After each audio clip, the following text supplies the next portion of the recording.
Today I'm sharing a new no scraps sketch set that uses 2 sheets of 12 by 12 pattern paper and 1 sheet of cardstock. So let's see how it all works.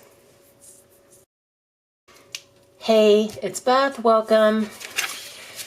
Today is the Bringing Back Basic Gray collaboration. This is a small collaboration I do with my friend Sarah, who's crafting and relaxing here on YouTube, and Kathy, who is Stampin' Cat over on Instagram.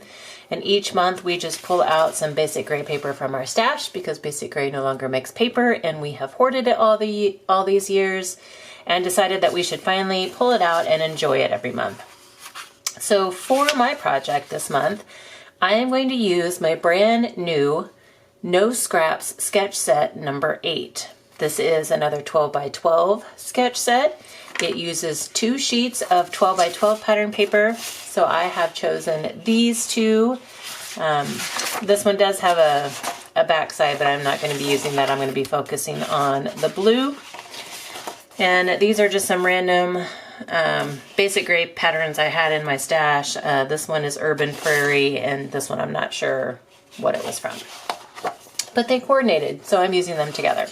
And then I just have 1 sheet of white 8.5 by 11 cardstock, because on this sketch set I give you a cutting guide for your 2 sheets of patterned paper that are 12 by 12 and your solid colored cardstock. And all you have left is this little bitty strip, which you could use to put behind, you know, your sentiment or pop up an embellishment or something. So I decided when I was working this one up that it is nice to mat. I do feel like things pop more when you have matting, especially if you have busy patterns. It just helps things to pop more. But what I hate about matting is that always generates more scraps, even if I'm, doing like something like this, a no scraps sketch set or 1 sheet wonder kind of thing. When you bring in the cardstock, you always have scraps. So I decided that if I'm going to encourage you to use cardstock for matting, that I'm going to give you a cutting guide to use up that whole sheet as well. So by using the 2 sheets of 12 by 12 pattern paper and the 1 8.5 by 11 cardstock, you'll end up with 10 A2 size cards this time. So the front, I give you the cutting guides for both sizes of paper, and on the back side, I give you the 3 sketches that you use to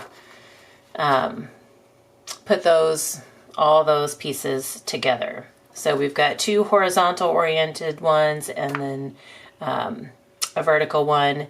You make 6 of sketch A and then 2 of both B and C, and that gives you your 10 cards. Again, you can make these. I just give you the basic kind of inspiration here. You can make these cards as simple or as elaborate as you want. Feel free to bring in additional embellishments and anything that you want to make these cards work for you.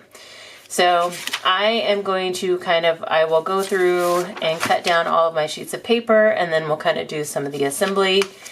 But I did forget to mention that Sarah and Kathy will be linked in the description box below, so please be sure to check them out to see what basic gray papers they played with this month. So let's get into our card making.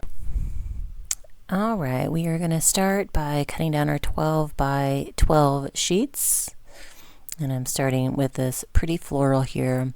I just trim down 1 large strip that is 5 1/4 inches tall, and then trim that strip down into 3 4-inch pieces. And then I'm going to do another strip that is 4 1/4 inches, and then trim down all of those individual strips that are the 3 different sizes that are marked there on the cutting guide. And the first 2 sizes are very close in size, so I make sure to keep them separate. And then that last 2.5 inch strip just gets trimmed down into 3 pieces. And then I'm going to go ahead and do the same thing for my second sheet of 12 by 12. I chose 2 sheets for this particular sketch or this set just because it allows you to mix and match, since there are several pieces going on each of the cards.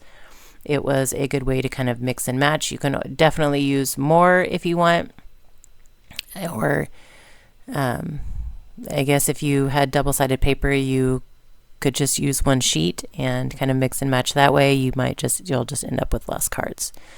Going to move on to my cardstock, and this I'm starting by trimming down some 2 1/8 inch wide strips that I'll cut down into 4 1/4 inch, and I just decided to place them on the same pile with the strips that they are matting. You will need cardstock for your card bases. That is not included in my cutting guides or paper requirements for the cards that you make. So you will need card bases of some kind, and then if you have any sentiments, you will need some cardstock to stamp your sentiments on. So for sketch A, I'm going to take the 3 strips that I cut out of my pattern paper and mat them on the coordinating white cardstock. You can use any color of cardstock you want for this. I just chose white because of all the blues going on. I wanted something to separate the blues. And then I decided I was going to start putting these on the mat piece, but then realized that I need to get the mat onto my card base. So just taking that adhesive off real quick so I can set all that aside. For my cards, I am using the postcard style I've made it a couple times so far recently, just trying to get some stock made up for online order thank yous. So I just cut down like a 4 1/4 by 5 1/2 inch piece of cardstock, and then I have done some stamping on it that says, thank you for supporting small business, and then I just decorate the back side. And the cardstock I used for my thank yous was like a kind of a light gray, but it still went with these patterns. So I've got that floral pattern down onto the postcard base, and now I can add the strips.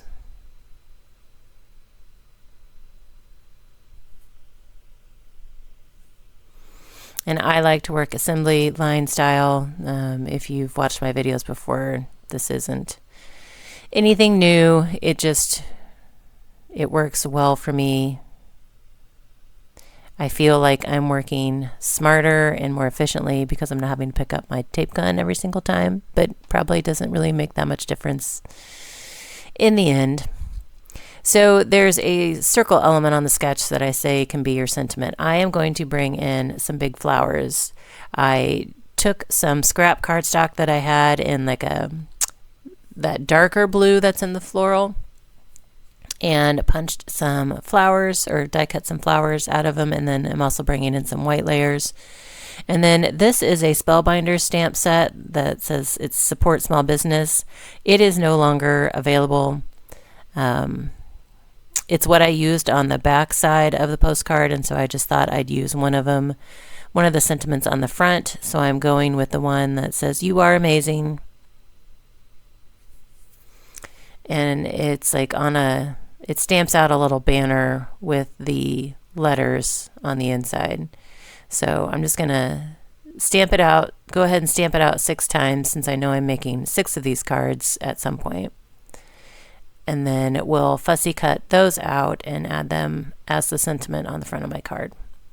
Instead of, you can use any shape too. It doesn't have to be a circle. It doesn't have to be a flower. You can use any shape for sentiment. You can bring in embellishments and use that instead, or an embellishment with a sentiment, kind of like what I'm using here. Like I said in the very beginning, I give you kind of a base sketch. You can build on that as much as you'd like to embellish and add to it. So when I'm fussy cutting these out, I am leaving the little kind of white border. I didn't want the black directly on those kind of lighter colors. I wanted the black to pop, but I didn't want it to be directly against the lighter colors.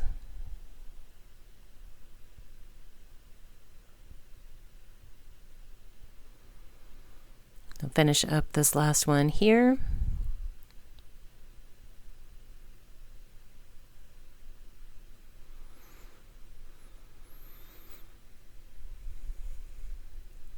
So I do something different kind of on each one of these cards, I think. So this first one, I've got that kind of turquoise, larger flower base with a smaller white flower for the center. I'm going to glue that down, kind of hanging off of that strip. And then I'm going to do the You Are Amazing banner going, kind of coming out of the middle of the flower off to the right-hand side.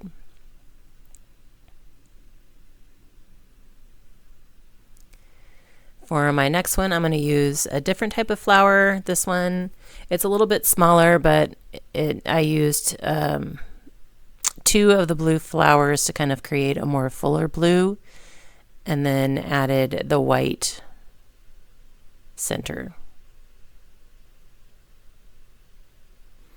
So I just kind of like turned so it made it look like the blue petals were fuller, and then added the white there down in the center. And then this time, the sentiment, the little banner, is going to go underneath my flower.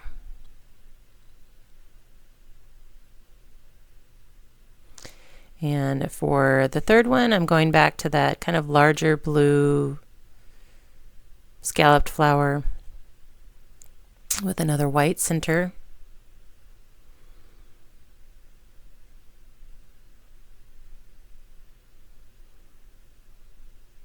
And this time I decide to put my banner right there in the center. So you have several different ways, several different variations that you can do to make your card.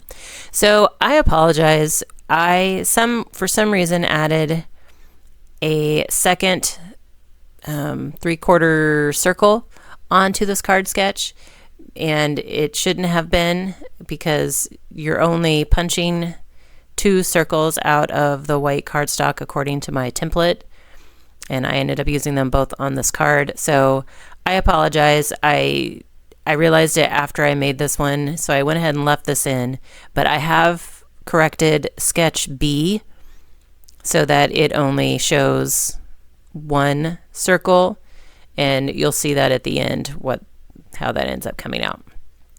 So I matted that larger rectangle piece that's going in the middle onto my white cardstock, and then I'm taking the 3 strips, and these are the 1 3/4 inch strips, and I kind of used my grid mat to find the approximate center of my card base, and then used that strip in the middle, tried to again center it on that center, and then just put the outer 2 on with an equal distance in between them. So it pretty much covers the full front of the card, but you do see a little bit of your card base showing through. So this is that last kind of like the bottom right corner piece of the 8.5 by 11 that you have left.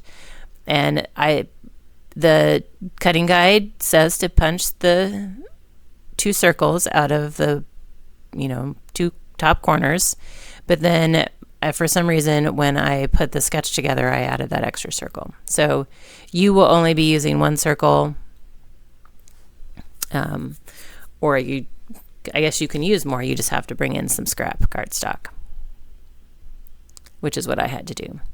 So I have that down, and then for the sentiment, I don't have like any kind of sentiment on the sketch because I figured you guys, it kind of left a blank slate. You could do whatever you wanted in this middle piece.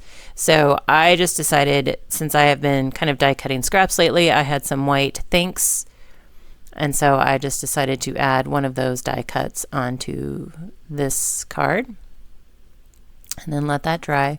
And now on to our third and final sketch, and I am making the second set of these all off camera. You'll see them all at the end. I just trimmed this piece down to 4 1/4 inches wide, and then am cutting 4 1/2-inch strips.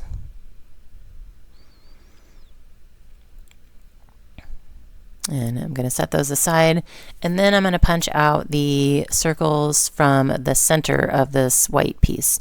You can use any size circle punch that you have. This is a 1/2 inch. circle punch, and they fit really well. Use whatever size you have for whatever circles. If you go smaller, you can cut some more circles out of it.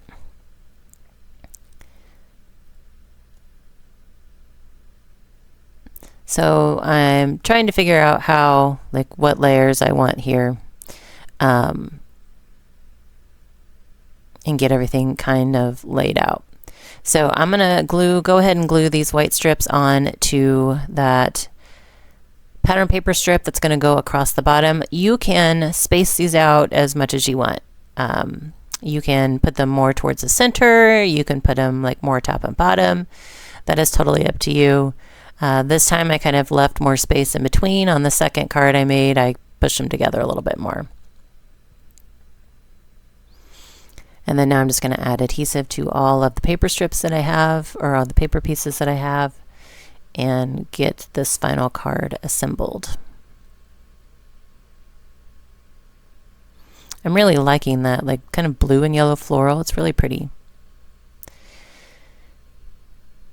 So I just make sure I added kind of an equal distance space on that longer strip on the left, and then that more square piece on the right as far as the edge. And then I'm trying to figure out which stamp I want to use on that rectangle piece. And I decided I wanted to go ahead and stamp it, since that pattern is kind of a light blue pattern and I'm using black ink. I decided to go ahead and stamp directly onto that square piece, but I'm going to use my MISTI so that it can be nice and crisp, which is good because for some reason it didn't stamp nice and crisp. And so I had to stamp it several times. I think I forgot to mention that the sketch set will be linked in the description box below for you so that you can download it and print it and be able to have some fun with it. So I'm finally happy with how that looks. We'll pull that out and then add my little circles there off to the left.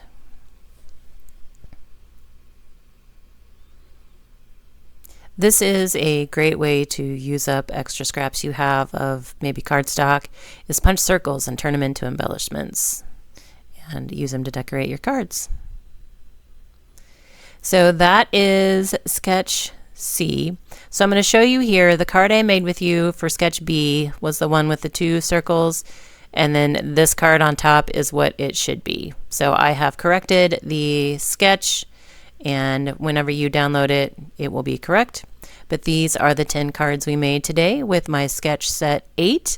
Hope you guys enjoyed, and thank you so much for your time today as usual, and hope you all have a very crafty day.